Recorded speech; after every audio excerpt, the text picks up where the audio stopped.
Welcome back to Spotlight, where we are all about featuring people who have transformed their own lives and are now working to transform the lives of other people.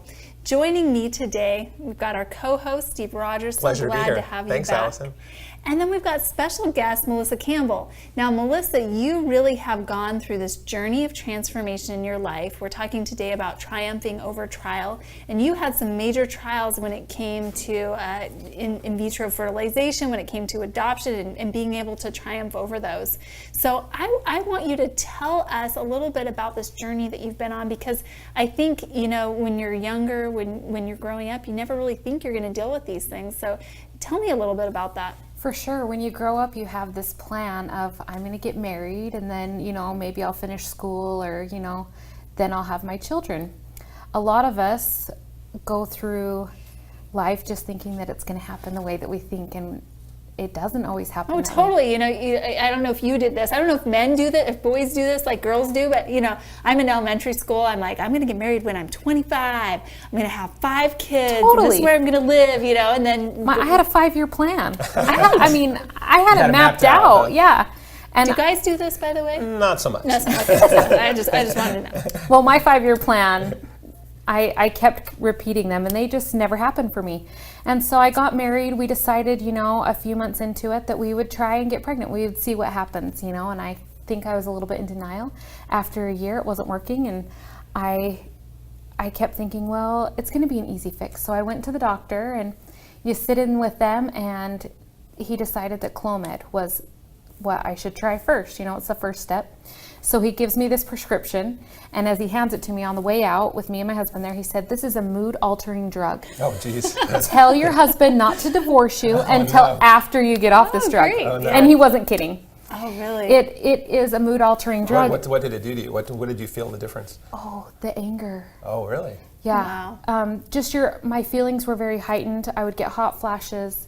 There's a lot of different side effects, and after you're on these medications for so long, you start to doubt whether or not your thoughts are valid. Like, am I really this mad, or is it just the hormones talking? And it's hard in a marriage to know what battles to pick. Especially in a new marriage when you're just figuring that out, yeah. Yes, and I remember one time sitting on my porch just trying to rack my brain to decide whether or not what I was feeling was a valid feeling or not. And I ended up going to a psychiatrist because I thought I was crazy. And she said, do not take, I was on Femara, a different drug at that point. She said, do not take that anymore, because the thoughts going through my mind weren't good thoughts. And I needed to be able to get back to reality and being able to emotionally discern what's right from wrong, because infertility is almost all about emotions. Yeah. Because you have Well, not only are you emotional because you're trying to conceive and things aren't happening, but you're now on these drugs that are altering your emotions. So I imagine that everything was heightened, but I know eventually you were able to conceive. So what was the point between being on these mood-altering medications to the point where you were able to do that? We had tried everything. I had even tried homeopathic. I would go to the doctor and they would say, well, what do you want to do? And I'm like, I'm pretty sure you're the doctor. Right. You know, and so it really fueled me to learn new things and to try new things. And I was always trying something new. And my husband decided to switch jobs, and we weren't going to have insurance for a while. And we decided to save for in vitro. And while we were saving, the next month I woke up and I couldn't move my shoulder, and I had to call my mom, and I'm like, Mom, I think I need you to take me to the chiropractor. When I came home, I thought, I'm going to take some ibuprofen and lay down, and this will get better. Well, as I went to take ibuprofen, I thought, because when you're going through infertility, you worry about everything you eat, every pill you take. Wow. Yeah, your body's a temple of the whole vehicle. Yeah, sure. Yeah, and so I thought, I don't remember when my last period was. And so I thought, I better take a pregnancy test before I take the ibuprofen. And I was pregnant. Wow. And it had been 5 years. Wow. And so I went out and I said, honey, come here. Like, what does this say? And he's like, is this a dream or is this real, right? Yeah, totally. Yeah. And he's like, we better go and buy some more tests because double, triple check. Yeah, because I've never gotten a positive before, so I didn't know if it was real. And I went and got the one that says positive on it. And then I called the doctor and went in, and I was pregnant. Wow, so I bet you were flooded with these amazing emotions. I mean, you've just gone through this hard journey, now you're pregnant, you're able to conceive. And I know that, you not only did you have a child naturally, you also chose adoption later on. Yes, so. Adoption kind of chose me. It's been 5 years, our little girl is 5 years old, our Miracle, and we weren't having a baby anymore. And somebody told me a little while ago, maybe God has a different plan for you and for your life. Maybe you're not supposed to have all these children and be this stay-at-home mom. And a light bulb just kind of clicked on for me that maybe they're right, and maybe I should be happy with just one child.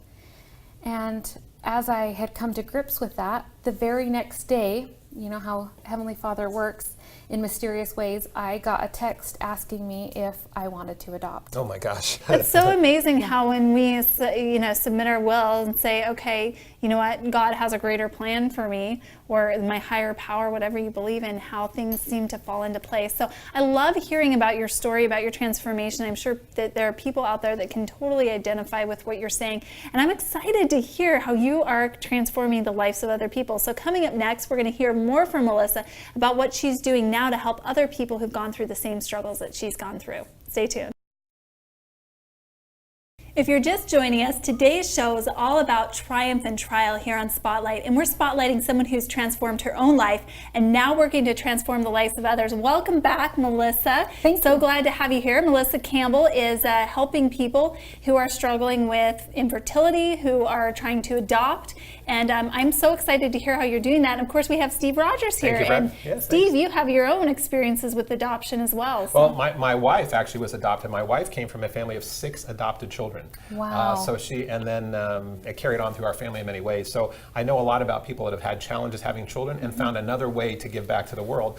And it's been a great gift because I would have never met my wife had someone not adopted her. So I'm very grateful to people that adopt or people that get through their birth challenges. But you took your message in a bigger way. We were talking at the break how not only did you take and find a triumph for yourself, but you got your message out to the world. We were talking about blogging. So tell me how you went from being a mom, or trying to become a mom, to becoming a spokesperson and a blogger.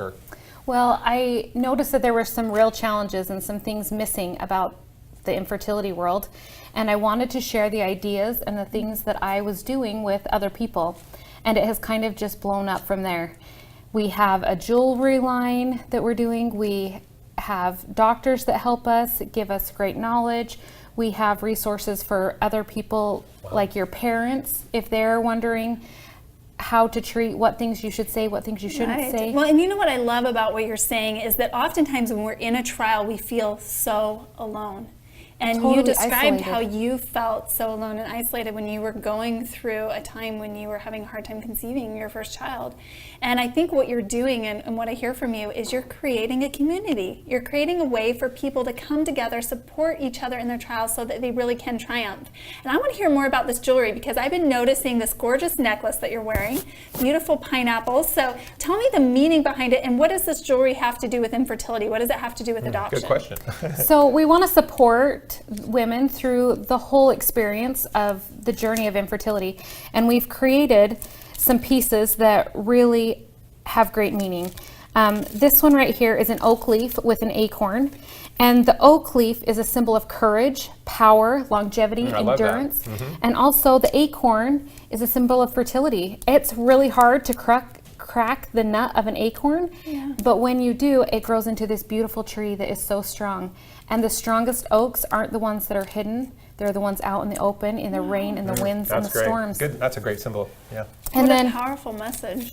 Pine cones, in ancient times, they used to hide them in their pockets or under their pillows, and they said that they would bring them fertility and help them get pregnant. So that's kind of a fun thing.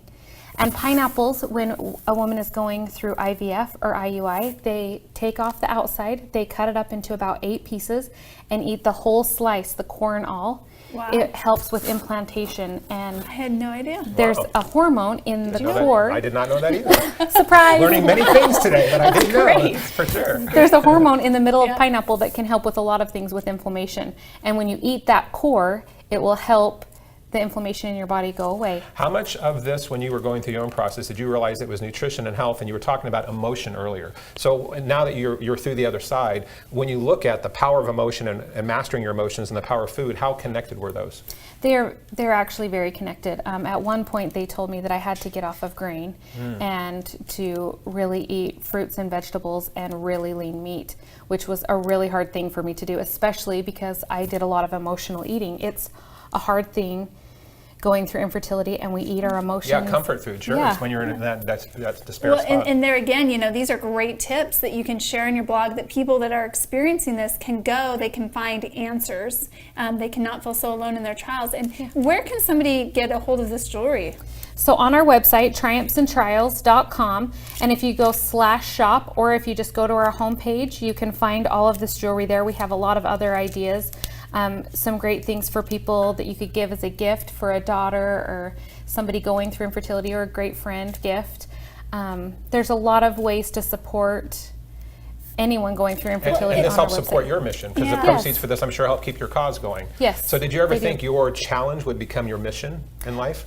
I did not. Yeah, It has been powerful. shocking to me that when I finally have turned my life over to God, how much more He's made of it, and that the plan that I chose for my life was a cottage when God was trying to build me a mansion. Wow, that's powerful. Good for you. And Proud of what you're doing. That's awesome. thank you. It's been a beautiful journey, and as I look back, I'm so thankful for the challenges and the trials, because the triumphs have been beautiful and have really made my life what it is today. Well, thank you. And thank you for sharing those triumphs with us. And I know for me, just as you were talking, one of the things I took away from that, I love the idea of gifting this jewelry to somebody, because I know people that struggle with infertility, and I always wonder, how can I support them? Because I haven't struggled with that myself, but I want to be there, I want to support them, and what a great gift and just a reminder. So thank you so much for being on our show today. Thank you for taking the time to first transform your own life, to learn from your trials, and then be willing to share those with other people that are going through the same thing, so they don't feel so alone. Well, And so thanks for authentic having and so me. transparent. I mean, you really got very personal on issues. So thank you for sharing of your heart. That's Well, wonderful. thanks for having me. So Melissa Campbell, everybody, and we're talking about triumph over